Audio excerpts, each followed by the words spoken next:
예, 저희가 얼마 전에 걸그룹 타이티의 지수한테 스폰서를 제안한 브로커 이거를 전해드리면서 굉장히 분노한 적이 있는데요. 그런데요.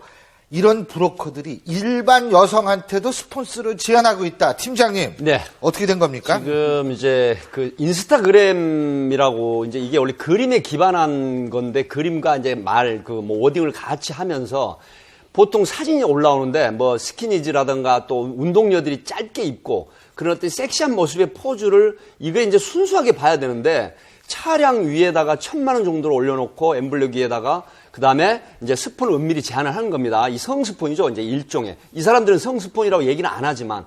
근데 이 부분이 왜 문제가 되냐면 여기에 지금 타이티 수지가 23세인데 지수치가 23세인데 사실은 이분의 아버님이 현직 경찰관이고 수사과장이지 그렇죠. 않습니까? 그래서 아빠에게 얘기를 했는데 아빠가 이건 빨리 신고를 해라라고 이제 됐다고 하는데 실제로 이런 부분들이 굉장히 많이 이루어지고 있는데 일반 사이트에서 이런 어떤 피싱질이 가면은 여기에 응해서 결국은 응하기도 하지만 나중에 거기에 범죄 수렁에 빠져드는 경우도 있다. 이제 이렇게 돼서 지금 이 지수 씨 같은 경우는 13일 날 오후 7시에 서울 서초경찰서에서 한 1시간 가까이 조사를 받았는데 여기에 대한 문제, 쉽게 말해서 조사를 하고서 나중에 이게 정말 응한 여성들이 있는 부분까지 수사를 해서 그렇게 되면 성매매 관련한 특별법으로 조치를 하겠다고 하는데 현재는 이 부분이 범죄의 명확성이 없다 그래서 상당히 고민스러운 상황입니다. 이게 사실 SNS는 많습니다. 우리가 페이스북, 트위터 많은데 왜 하필이면 인스타그램을 많이 쓰냐면 인스타그램은 동영상도 올릴 수 있고 그렇죠. 그거하고 개인적으로만 할 수 있고 쉽게 가입이 또 가능합니다. 그래서 자기의 신분을 조금 속일 수 있는 가능성도 있고 그러다 보니까 이게 딴 데 안 하고 직접 메시지로 해가지고 200 타이트 지수 씨도 400 뭐 이렇게 제안했지 않습니까? 그 내용도 보면 뭐 성관계 얘기는 전혀 안 나옵니다. 스폰 얘기하고 200, 400 스폰 우리 소위 말하면 후원이거든요. 후원해줄게 200, 400 이런 얘기인데 지금 그게 연예인뿐만 아니고 일반인도 인스타그램 들기 때문에 일반인 중에 아주 이쁘고 뭐 외모가 훌륭한 사람 특히 뭐 이제 막 그런 몸매가 드러난 사진이 있는 사람은 그 제안을 지금 했다라는 거거든요. 그렇지만 지금 백신에 설명한 것처럼 수사하는 건 쉽지 않다. 왜 그러냐면 이게 뭐 범죄라고 성관계가 돼야 이 범죄인데 아니라고 부인할 가능성도 있고 실제로 이 익명성, 휘발성 때문에 찾기조차도 좀 어렵지 않겠나 생각이 듭니다. 대부분 서버가 이제 그 해에 있거든요. 하기 때문에 수사 자체가 쉽지는 않고 물론 국내에 있는 사람이 이제 그 서버를 위장해서 하는 경우는 있습니다. 그러나 이제 아이디라든가 비밀번호 바꿔버리면서 그 자체, 압수수색 영장 자체가 안 돼버리기 때문에 굉장히 어려움이 있는데 사실은 이제 우리가 보도가 됐지만 DM이라고 해서 다이렉트 메시지로 보내는 부분 여기에 사실 그 일선에서 사건을 해보면 일반 사이트에 올라온 걸 자기가 굉장히 착각을 합니다. 아, 내가 정말 대단한 그런 사람이기 때문에 연락이 오나 싶어서 결국 응하게 되는데 나중에 이게 이제 성매매 관련한 처벌을 받기 때문에 이런 부분이 있으면 경찰에 신고를 하거나 빨리 삭제를 해버리는 이런 기지가 필요합니다. 그러니까 뭐 브로커들이 그 사람네들이 뭐 예를 들면 인스타그램에 올렸다든지 뭐 이랬을 때 뭐 추적을 하거나 이럴 수는 없는 거니까. 압수수색을 해야 되는데 결국은 해외 업체가 우리 경찰, 검찰이 압수수색 받을 이유가 없는 거거든요. 그렇기 때문에 제 생각에는 어떻게 할지 모르겠지만 이거를 압수수색 못한다면 결국은 그 정보를 알 수가 없기 때문에 찾기가 쉽지가 않다 생각이 듭니다.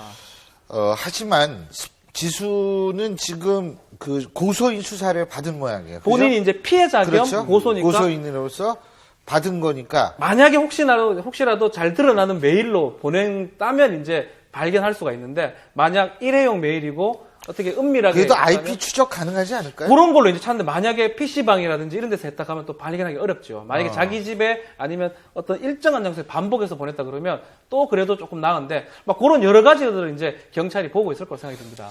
그 IP도 도용하는 경우가 있고요. 예. 그 방금 우리 이제 박준 변호사 말씀하셨지만 PC방 자체에서 도용한 IP로 접촉을 하게 되면 나중에 엉뚱한 사람이 피해를 보는 경우도 있습니다.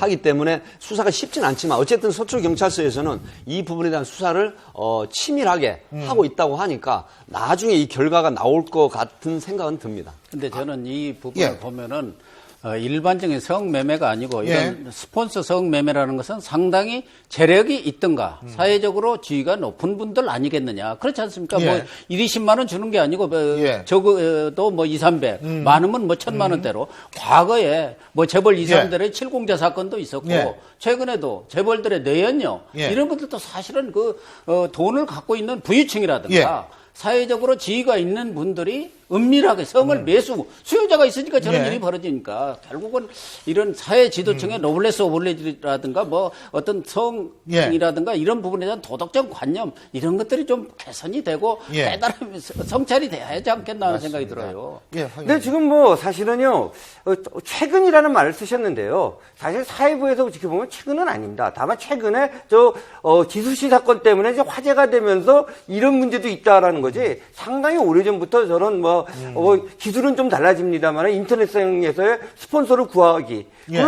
또 이런 뭐 잘못하면 오해를 받을 소지의 발언이 될 수 있습니다만은 남성들이 그냥 평범하게 올린 분들한테 스폰서를 하지 않겠냐 제안한 것도 있지만 또 여성들이 스폰서를 찾는다는 식의 이런 뭐 사이트 이용 같은 부분적으로는 것도 있을 수는 있겠죠. 뭐 많다면은 좀 과장됐지만 덜어 있습니다. 2009년도 그 제이모 그 자살 사건이 있습니다. 예. 영화배우 제이모 양, 저는 제이모 양으로 말씀을 드리겠는데 그때도 지금 현재까지 31명의 유력한 사람들의 명단이 지금도 돌아다니고 있는데 결국 무혐의 받은 일부가 무혐의 받았는데 그 다음에 2010년도에 미스코리아 출신의 에스모 영화배우 사건이 또 있습니다. 예. 이분은 지금 유죄를 받았는데 지금도 억울해하고 있지만 사실상 이 성스폰하겠다는 조직이 현실적으로 있습니다.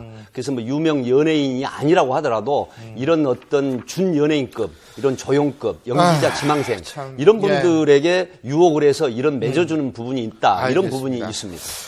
어쨌든 이런 부분은요, 어떻게든 끝까지 추적을 해서 최소한도 신원을 밝히고 여죄를 묻는 것이 사회 정의로서 정말 필요하지 않을까 이런 생각이 듭니다.